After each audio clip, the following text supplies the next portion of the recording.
Welcome another episode of the Broadcast Podcast, episode number 28. As always, I am the host, Ahmed Bashar, and I have with me Nazir, your co-host. And if you guys recall, we started this podcast off as a cricket podcast, and we're going to go back to our roots in this episode. And who better to talk some cricket with none other than Osman Samiuddin. He is a senior editor at ESPN Cricinfo and author of the book, The Unquiet Ones, which is a book on the history of Pakistan cricket. So welcome, Osman Bhai, and thank you for taking the time out.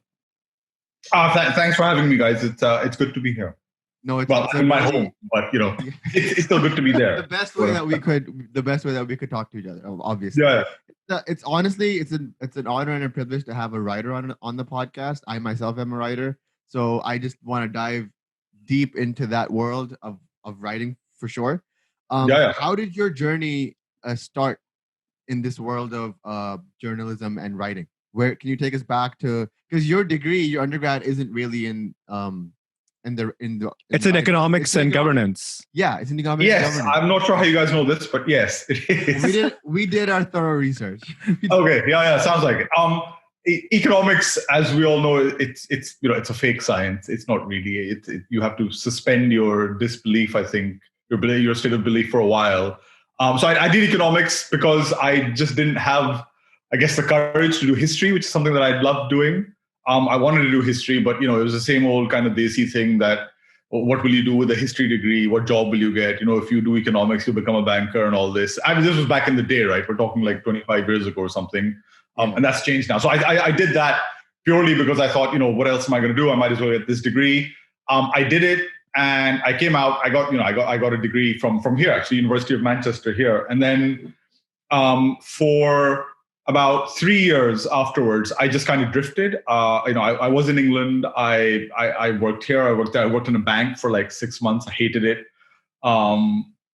Did a lot of other odd jobs, like working in cafes and stuff, like just trying to in kind of in the middle of finding something meaningful to do.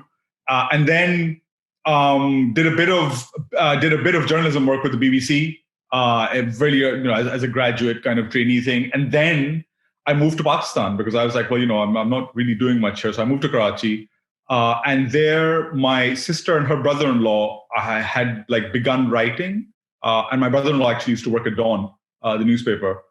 As I was kind of just drifting, I saw this ad for a job at one of the magazines in Dawn called Aurora. It's like a marketing mag, actually. Yeah, I remember that. I used to write for Dawn as well. I used to write for their blog section for a while. All right, yeah, of course. So I joined. I got the job. Mariam Ali Beg, thank you very much. She's the editor and the boss there, and she kind of gave me my first real grounding into journalism. And I was there, and I love cricket. Obviously, I hadn't really written on it before, and I moved back from England, and I thought I'd just write to, I don't know if you guys have heard of Tim Delisle. He used to be the editor of the Wisden Almanac. So, like the Bible of cricket, that yellow book. Yeah. But he's a really cool guy. Like he writes on music and stuff. He goes to concerts and he reviews music and pop music and rock music. Very cool guy. I wrote, that's the dream job. Yeah. It is. Paid to watch shows and write about them. That's literally exactly right. So I just wrote to him on the off. I wrote him blind. I just sent him an email. I think they were doing some kind of graduate cricket writing scheme in England, and I was in Pakistan by then. So I wrote to him saying that, listen, I don't qualify for this, but help. And he got me in touch. He wrote back for a start, which was like, wow, who writes back? That's huge. That's huge. Really kind of him. And he not only wrote back, he CC'd in Sambit Bal, who's now the editor of Cricinfo. Yeah. And he said to me that I don't have anything for you. I'm really sorry, but we've just set up like an Asian version of ourselves, and Sambit Bal is the editor, and I'm sure he's looking for voices from Pakistan. And Sambit wrote to me, and that was it. That was the start, really. So I started doing like freelancing stuff for them, and then I saved up some money. I covered an India-Pakistan series. And this was in 2004 or 2005. And I met Sambit, and Sambit said, hey, listen, do you want to just go full time with us? And I was still at Dawn at this time. And he said, do you want to go full time? And I was like, are you kidding me? Of course I want to go full time with you. And that was kind of the start of this whole thing. So for a very brief window, I used to write for Cricinfo, the Pakistani All right, version. of course, of So course. I would say for maybe 2 months, they asked me to write for them, and because we are huge cricket fanatics. Like we were at the World Cup last year, like we're big, and so I thought I'm a fan, I can write about cricket. I know this, I know that, and then when I started to try to write a deep dive on the simplest person, Shahid Afridi, I couldn't, because it was I was literally going through your articles and articles on Cricinfo and other people to just find a narrative. How did you find your voice in cricket journalism? Because I thought I was a good writer and I thought that I had a voice because I write fiction and that's easier for me. But writing something like a cricket this, I was stuck. I was like, I can't do this. I'm sorry. How did you find your way through that?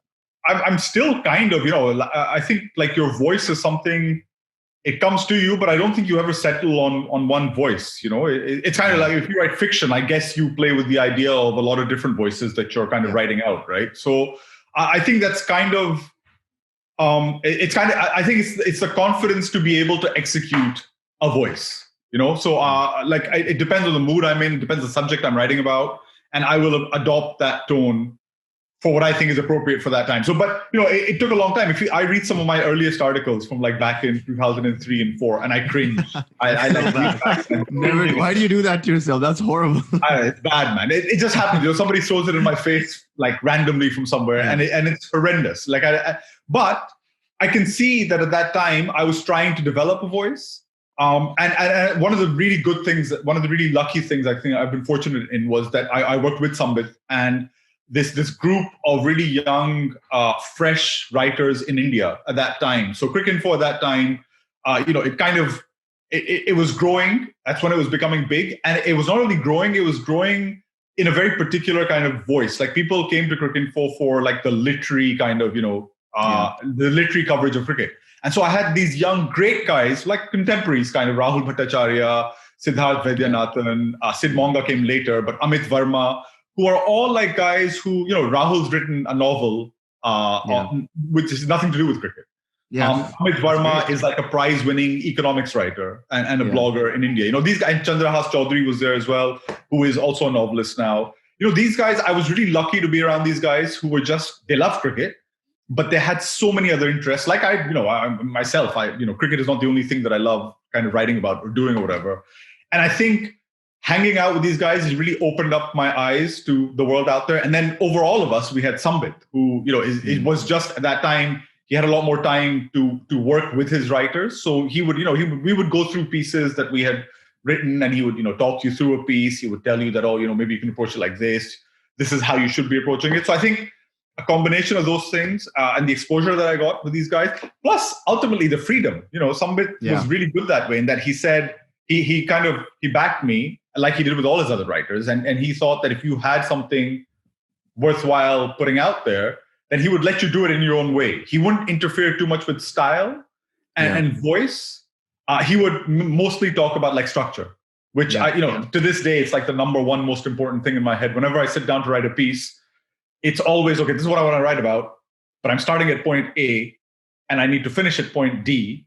And how am I going to get there? It's you're charting out a map while you write this piece, and it's literally how you're going to get there. So that's where the structure becomes really, really important to me. So are you like a daily grind writer where you're sitting every single day morning, you have a time slot, you have your cup of coffee and you're churning it out? Or are you one of those inspirational, motivational writers?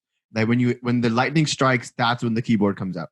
What type of writer are you? It takes discipline to write to write a book, right? So you have written a book, which I'm assuming would relay that you have some sort of writerly discipline, but we always falter. Yeah, I mean, my role now kind of, it's a lot more of the kind of role, I guess, that Sambit had at that time, where he was working with other writers as well. So that takes up a lot of my time. Plus also, I do a lot of news coverage. So, I've got to be in touch with our correspondents from around the world to make sure we're doing whatever news and whatnot. But when I do get down to write stuff, I did a Mohammad Amir piece recently. I just read that. That was amazing. Yeah, thank you. Thank you very much. So that was that was a piece about 4 years in the making. And it sounds like a lot, but it's 4 years because 4 years from the moment that I decided I wanted to write it, to chase him, to chase all the other people around him. The actual writing of it. So what I did I have 2 young daughters now, lovely girls. But, with parents, like as a parent, you don't have any time to yourself in the day. So what I was doing, and this is something that I did with the book, is that I used to get up like an hour and a half earlier than I would normally. So, I get up to take Sarah, my daughter, to school, get up around 7:30. So what I was doing was during the Amir piece, and when I was writing the book, I used to get up at 6. And I used to give myself that 1.5 hours in the morning every day, just for like myself and my writing. Yeah. And then later on, if your day frees up, then suddenly you have a bit more time and you get back to it, and you're feeling that momentum and you want to get back to it. Yeah. But I always had this base that, you've got to have a set time in a day that if you're doing something that you love writing, like, I'll do a lot of pieces which are like a 1,200 word opinion pieces, which I can write right now. I can sit down right now and start writing or whatever. But if I'm doing something which is a bit deeper, which is a bit longer, then I would set myself a time of the day, get down to it then. And then, if I have more time in the day later on, I come back to it. But yeah, that discipline, it's definitely important for sure. Like, I'm not even surprised that Mohammad Amir piece was like a 4 year in the making, because that was such an in-depth, amazing piece. I loved it. I also feel like, as somebody who lived through that era, like I grew up in Karachi, and in 2010, when Mohammad Amir burst on the scene, everybody on my street, when we used to play cricket in the gully, they wanted to be like Mohammad Amir. Yeah. And you mentioned a lot about like the long hair in Pakistani fast bowling. Yeah. Everybody was growing out their hair. They wanted to copy his action. And I feel this sense of connection with Mohammad Amir. It's so weird. Like, I feel like Amir is everything that I could never be.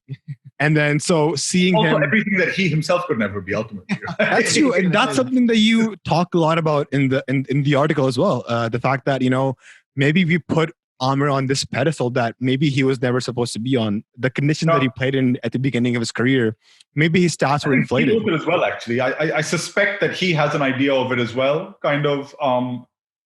He kind of hinted at it when we spoke. But if you speak to the people who kind of groomed him into the bowler that he became, they also kind of suggest that he's not that guy that you remember in 2010 in England when he was like swinging the ball around corners. He's actually a much more workman-like, kind of, hardworking, gets the ball in the right places. I'm very much a T20 bowler. Like, he'll come out and bowl you like a really good 6 Yorkers in a row kind of over, as opposed to now running through a side, which, he once did for like a brief period, but maybe that wasn't him. But that's what we all remember. And I think as Pakistani fans, that was very hard to accept, because our imagination was that once he's going to come back, he's going to roll through every side every single day. And there were moments where he would, like, obviously some of the spells that come to mind are like the Asia Cup, the Asia Cup. Like, those are moments where you're like, that's him. Back. That's the 2010 number that we all love and remember.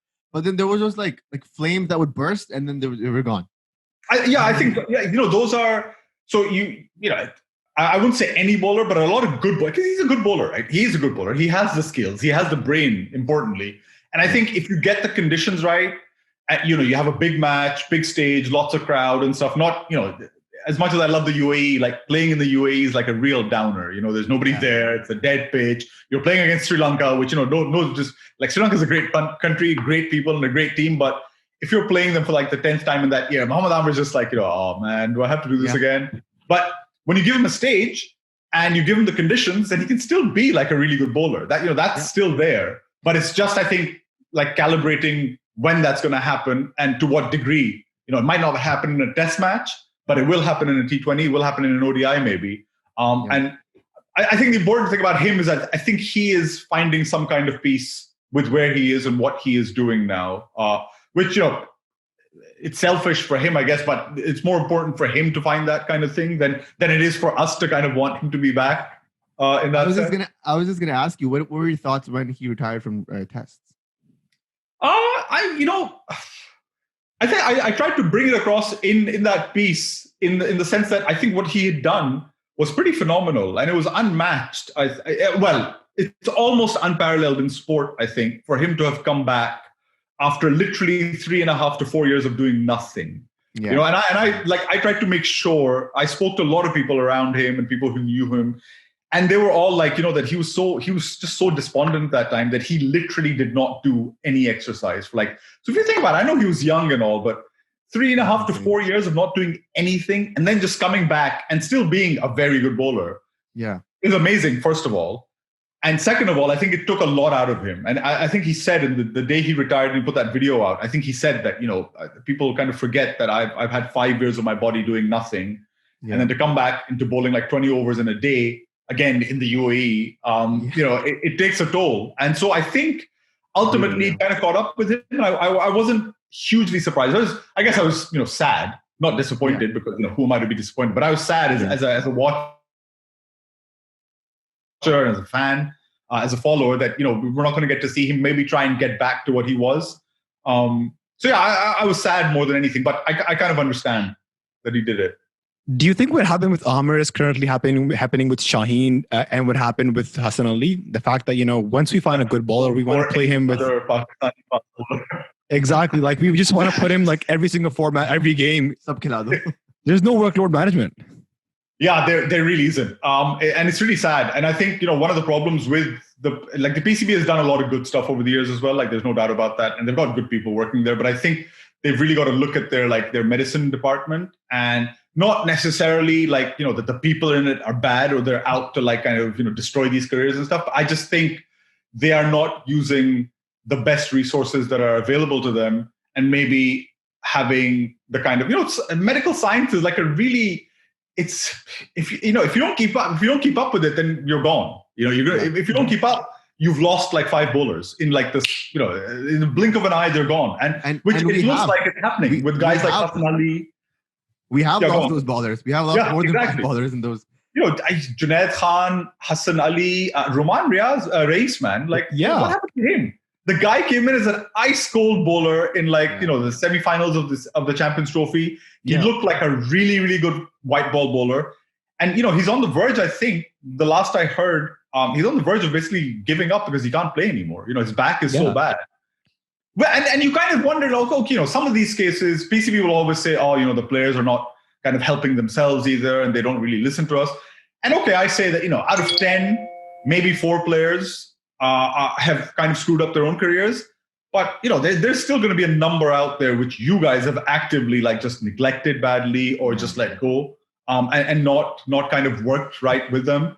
And I speak to like physios abroad, who have an interest in Pakistani cricket, like sports scientists and physios who are like just going crazy, pulling their hair out, that why are these guys being treated like this? And a lot of Pakistani cricketers actually go out and seek physios in England to kind of work with them rather than go to the PCB, which I think says pretty much anything that needs to be said about that situation, right?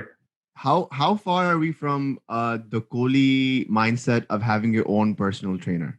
Because if we're trying to compare like Babar Azam to the great Virat Kohli, the regiment that he goes through, the routine that he has, I don't know, not to disrespect Babar Azam, he is the king, but I don't think that he has that same kind of mindset. How far are we just on a level of like psychology to know that this is something that's going to benefit our players, where they have their own personal routine, personal nutritionist, everything that's tailored specifically to them?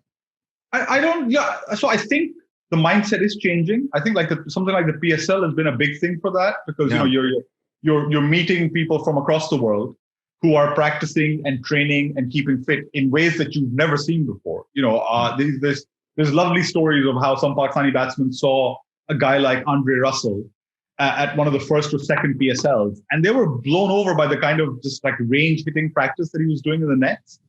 Yeah. And they were like, this guy just practices hitting sixes for like an hour. We've never done that before. And so they were like, oh, wow. And, Brad Haddon, the wicketkeeper, taught a lot of Pakistani keepers like new ways of just training and keeping yourself fit. So, their minds are opening to this. I just wonder if the infrastructure is there, maybe in Pakistan itself. I mean, will they be able to find a trainer in Pakistan who will kind of be aware of, what's needed for somebody like Babar Azam to not just become, this ripped athlete, but also to kind of to become an athlete for cricket. It's not always the same thing, if you know what I mean. Obviously, you're fit and certain levels like Kohli fitness is there, but I don't know if that infrastructure is there. I don't know. It might be. There might be people out there, but I think in the players, that mindset is slowly shifting. This generation might not be it, but generations that come after this, and you've got to look at the surrounds of it all as well. Like, Virat Kohli can be what he is, and a lot of Indian cricketers can be what they are because they get paid a fat wad of money at the IPL, and if they play for India, and there is that whole economy around it. In Pakistan, somebody like Sami Aslam, I don't know if you guys have followed this story recently. I did. Now moving to the US, sad. He's worked really hard to become really fit over the last couple of years. Yeah. He had a bit of a bust up with one of his domestic coaches, who's a really good coach, by the way. And he shouldn't come off sounding bad here. They had a difference of some kind over a game, but he now sees no future for himself in Pakistan. So he's like, what commitment should I make to keeping fit and to doing this and to becoming better if I know that however many runs I score, and he was fourth leading run scorer in the Qaeda Trophy last year. And he's not even in the 35 that's going to New Zealand right now. So he might think, well, what reason do I have? I don't get a PSL contract. I get shunted to the second 11 of the National T20 Cup. I'm keeping myself fit. I've done what they wanted me to do. I'm still scoring runs, but I'm not getting picked. Will I get picked a year down the line? Should I waste my time here? Should I move somewhere else?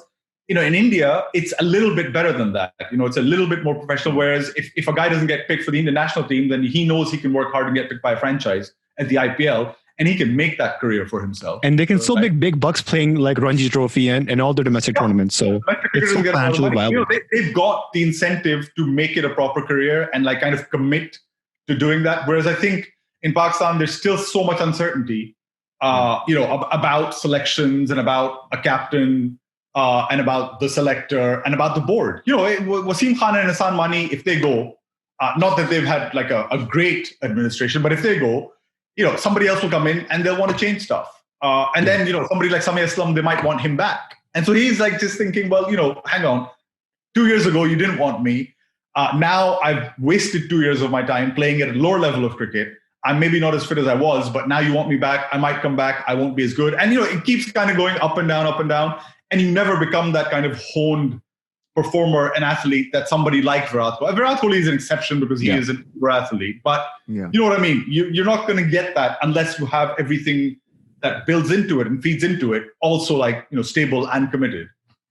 What do you say to people that criticize Babar Azam in terms of not being able to finish matches, or when you compare Babar Azam to the other Fab Fives? Because I feel like by comparing him to the other greats, we're not appreciating greatness that we're seeing right now. Like Virat Kohli, Stephen Smith, Kane Williamson, these guys are all fantastic batsmen in their own, auras. Yeah. I think it's just a really it's one of the worst arguments that you can it's a really false argument as well.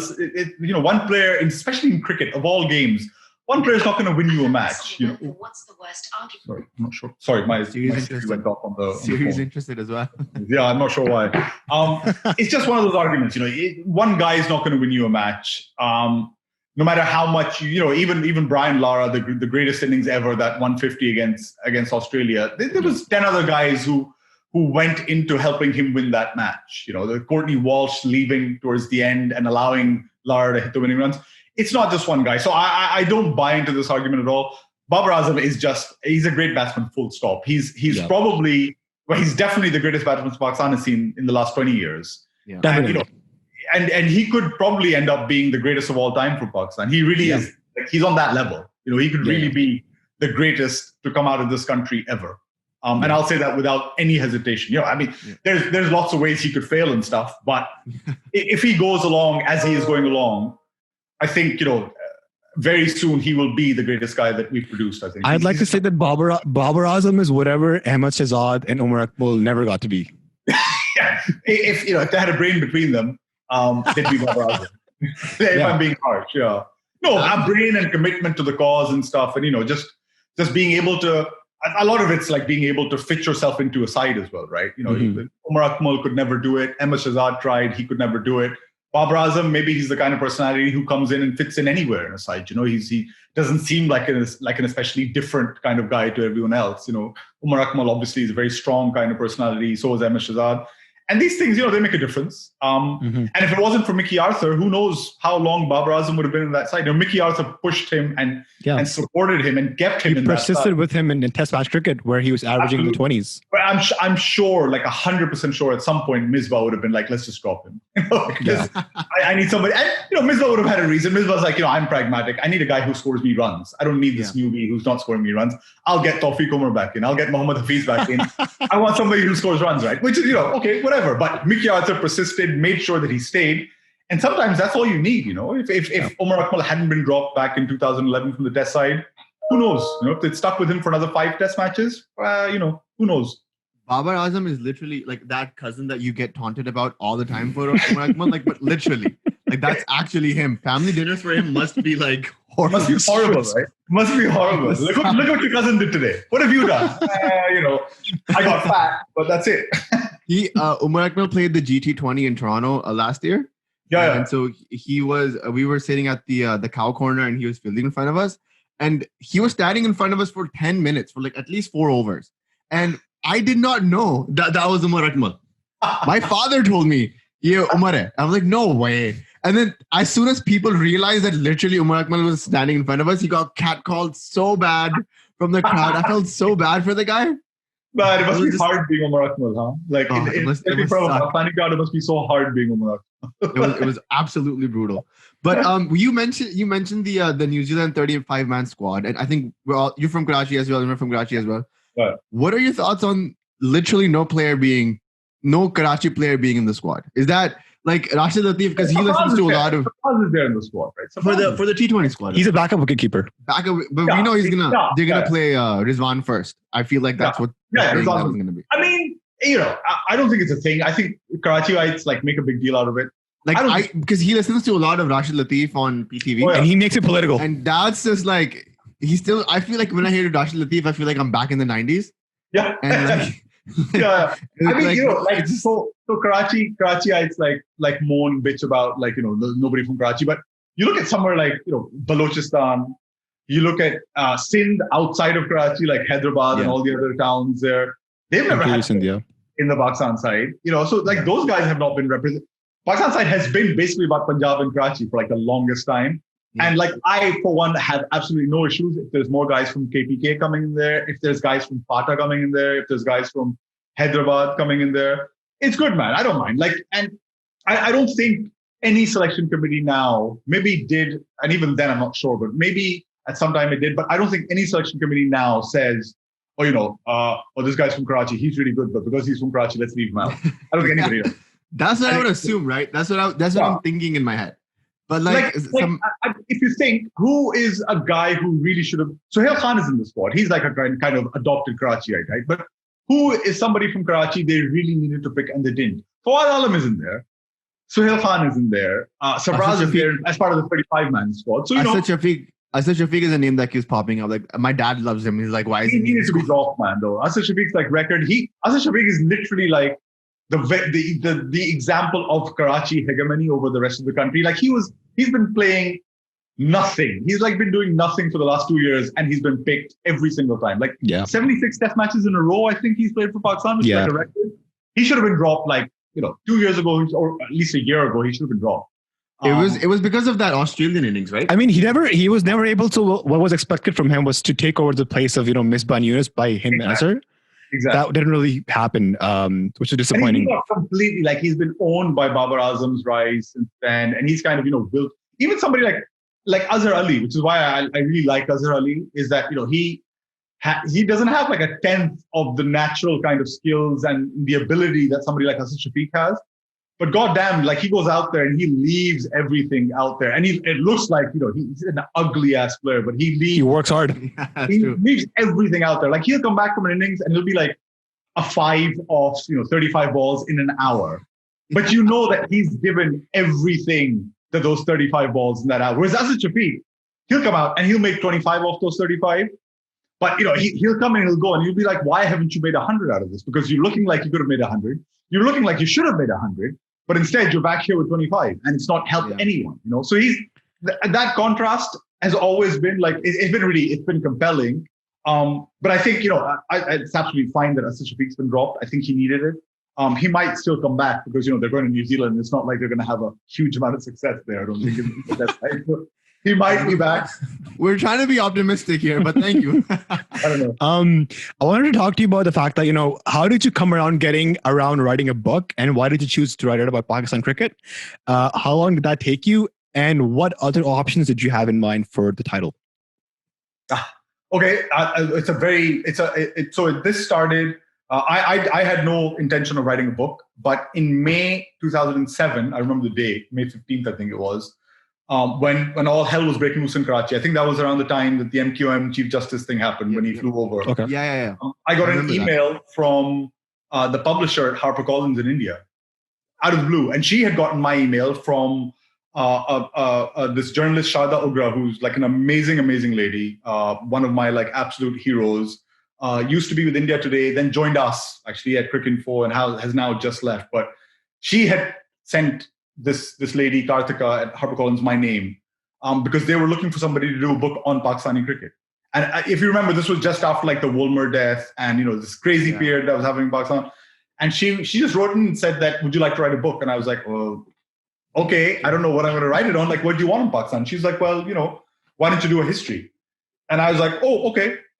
So 2007, I began kind of the process. And for like the first 4 years, so until 2011, until I moved to Abu Dhabi, I all I did was just research. I went out and interviewed people.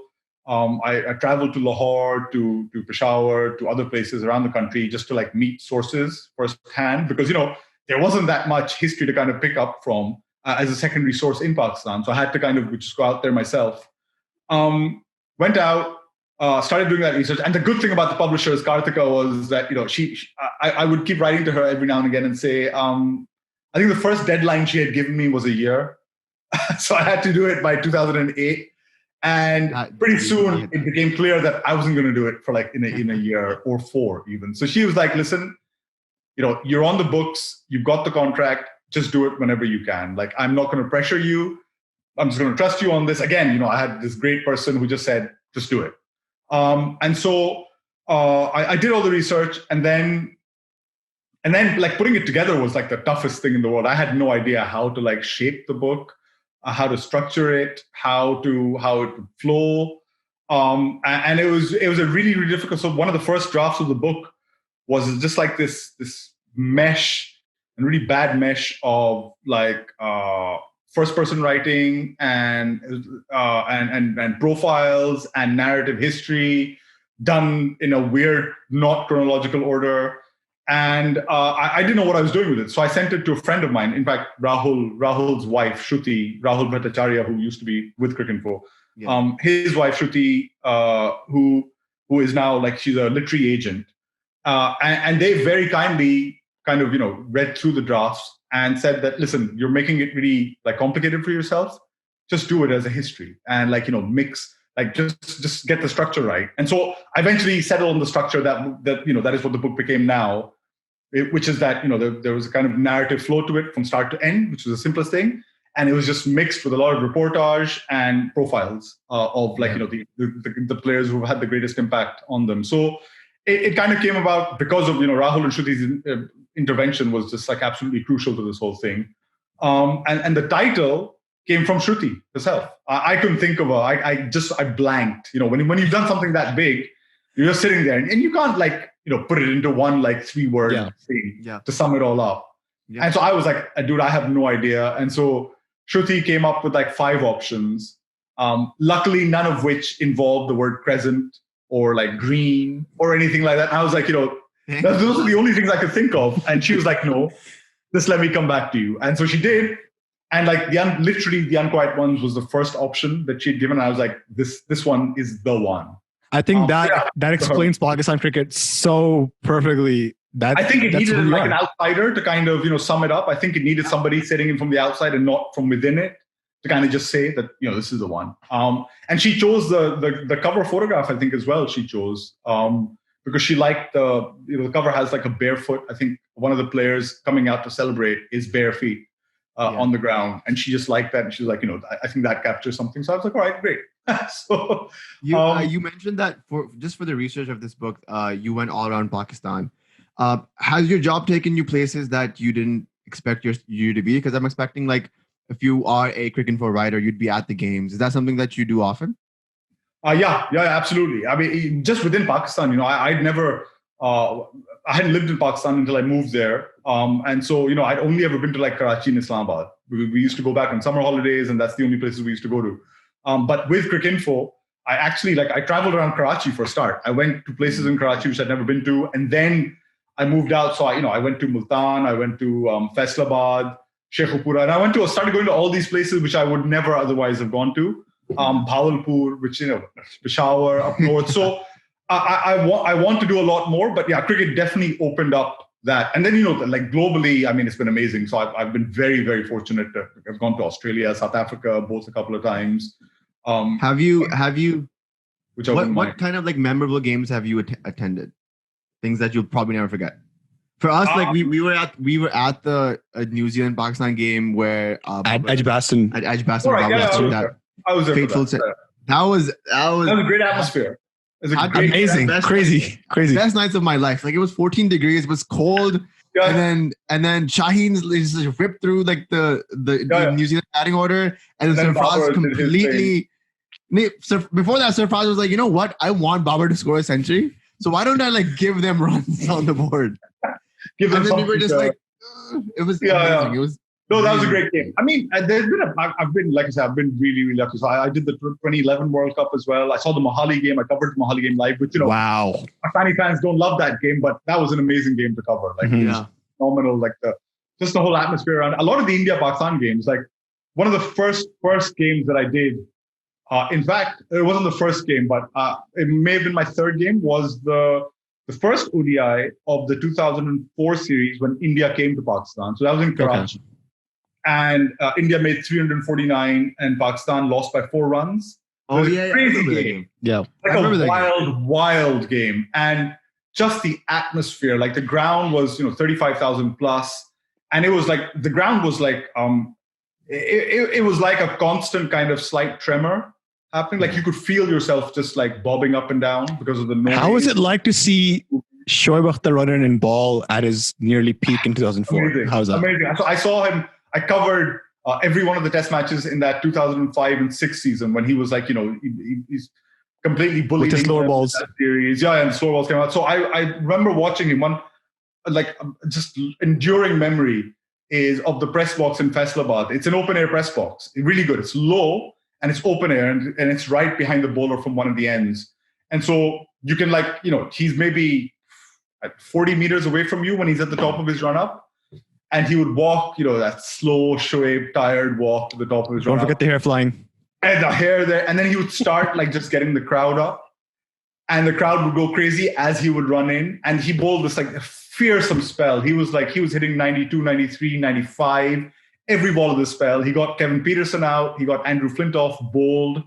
And that was Shoaib in his element. This crazy crowd in Faisalabad, test match, 18,000 people there, completely willing him on. Him playing with the crowd, and it was just phenomenal. It was like an out of this world feeling. And in that one of the test matches before that, also in Faisalabad, I remember it was a dead game. It was heading for a draw. It was against England, I think. It was looking like it was headed for a draw, but it didn't. Ultimately, it did head for a draw, but in a more exciting way. And Afridi came out, and the crowd was full. Afridi played this madcap innings. And as soon as he got out, I've not seen this before. As soon as he got out, the minute the ball was caught, at least 70% of the crowd just got up and started being exit. And I was like, guys, there's more crowd. They were like, no, we're done. We got what we wanted, and they just walked out. Literally 70% of the crowd. And the stadium was just deathly quiet afterwards. We're like, oh, okay. For our generation, Afridi and Shoaib Akhtar were single-handedly the reason that we started watching cricket. We grew up in California where the only cricket that we could see was what Dad was watching on the TV. But because Afridi and Shoaib Akhtar was such hype names, the 2003 World Cup, I significantly remember. Even though it was a bomb now. Now that I'm older, I know that was completely terrible. But I remember waking up in the middle of the night watching Afridi bat, and it was just I had that visceral feeling that those people in the crowd had. I'm here for this one man, and that's it. Nothing else matters. And he hits, he'll always, like, inevitably, he'll hit like 1-6 and he'll take a single and you're like, okay, something special is going to happen. Yes, Fourth ball, he's like gone. And you're just like, come on, dude. He's like, I have seen him, I saw him score that 45 ball 100 in Kanpur, which was like another crazy innings. He silenced. I remember that game. A totally different way over there. It was a crazy innings. And one of the best things about that innings was, when you're covering something like that, you have to write about it. Like, maybe max like half an hour after the game is over. So you're trying to process all this information is really difficult. But again, Rahul Bhattacharya, who, if you guys haven't read, you should really read him. He's like, he's the finest writer out there. Not even just cricket, on anything. And he SMS'd me like as soon as the innings ended. And the message was, because, this was before WhatsApp and stuff. So we were SMSing each other. And he SMS. You just dated yourself by saying SMS. Okay, boomer, right? So he messaged me, and neither of us had seen the first Afridi 100 in 96, that 37 ball 100 against Sri Lanka, which of course, isn't there on video. There's really bad highlights of it. And because it wasn't broadcast in Pakistan at the time. And so he SMS'd me saying that, I never saw that innings, but I know how people must have felt now. I now know how people must have felt watching it at the time. And that was it. I was like, okay, this is the piece. That's essentially the piece. Because, what you've seen is something that makes sense of like this legend that has lived in the minds of all Pakistanis for so long. Afridi. Everyone talks about that 100, and nobody's seen that 9600, right? Because it wasn't broadcast in Pakistan. It wasn't even available to see in Pakistan for like at least 3 years after the innings was played. Yeah. But everyone's like, oh yeah, I was there. I saw it. I bunked off school and I went home and I watched it. I was like, dude, you didn't. No, you didn't. Broadcast in Pakistan, right? Yeah. I think that helped his myth a lot. That helped his myth because we didn't see how it happened. Yeah, just 100%. The pure fantasy of it was just riveting. And then when people saw the 2005 innings, they were like, okay, that's how he did it. In that 2005 innings, I remember the way that he got out was the only ball he went to block, and he got inside edge and he bowled. Yeah, it had to be. I was like, that's typical of me. We'll sign off with the fact that I want to ask you what your favorite cricket grounds in the world have been, covering cricket everywhere, and then we'll let you go. Oh my God, that's a tough one, man. My like heartstrings are always for the National Stadium in Karachi. It's like a beat up old dusty ground, but I love it. I love watching cricket there. But at the PSL final, like it looked really dolled up, and I was like, hey, that's great. Yeah, I was kind of in two minds about that. I was like, I don't want it to be dolled up, but I'm just old, right? I'm an old guy. I'm missing home, so I wanted to be like, I want my memories to be like they were back then. But I love the National Stadium. I love watching cricket there. MCG is pretty good. But Faisalabad is a great ground, by the way, for being close to the action and like really feeling everything out there in the crowds and stuff. Faisalabad is like top notch. Absolutely. I was expecting like Lords or something like that. Too stuffy, man. Lords too stuffy. Really? We saw one game at Lords and I was like, this is probably the best experience I'm ever having. But that's because you had the Pakistani crowd there, right? Yeah. You must have gone for a Pakistan game. Yeah, Pakistan crowd makes everything lively, right? But like I've covered test matches there where like, the majority of the crowd is like an English crowd and they're a bit kind of like the Oval is a good ground. Actually, the Oval is a really good ground to watch cricket in. Like you get like a better, more fun crowd at the Oval than you do at Lords. And Edgbaston. Edgbaston's always like rocking. Edgbaston is freaky. Edgbaston is crazy. Edgbaston's great. Edgbaston's like a jungle, man. It's like you're like, where am I? Why am I here? But it's great. Actually true. Like we were at one of the top stands, and I one point I was fearing for my life because the crowd was so wild. It was actually crazy. And this was like our second game, because the first game was the one at Lords against South Africa. All right, game was against New Zealand. Second game ever watching cricket for Pakistan. That's a good place to go, man. Is this how it always is? What's the time difference going to be like for you guys for the New Zealand games? It's going to be like some crazy. I think it might start here in the evening, actually. That's not so bad. That's not too bad. They're that far ahead, I guess, aren't they? They're like the other side of the world. Does that mess your like sleeping schedule as well when there's like? Yeah, I've become so old now that I just like some days I'm just like forget it. I can't watch tonight. I need sleep. I need to wake up in the morning for school and breakfast and all this. I'm just like unless I have to watch it, I'm not going to stay up to watch. You've turned into like a suburban dad now. That's all. Man, like I turned into one like a long time ago. I turned into one a long time ago. Well, thank you for your time, Usman Bhai. We truly appreciate it. This was a Not at all. wonderful, Yeah. insightful conversation. But I learned a lot about Pakistan cricket right now. And the thing is, I try to get your book. For full disclosure, it's just not shipping to us.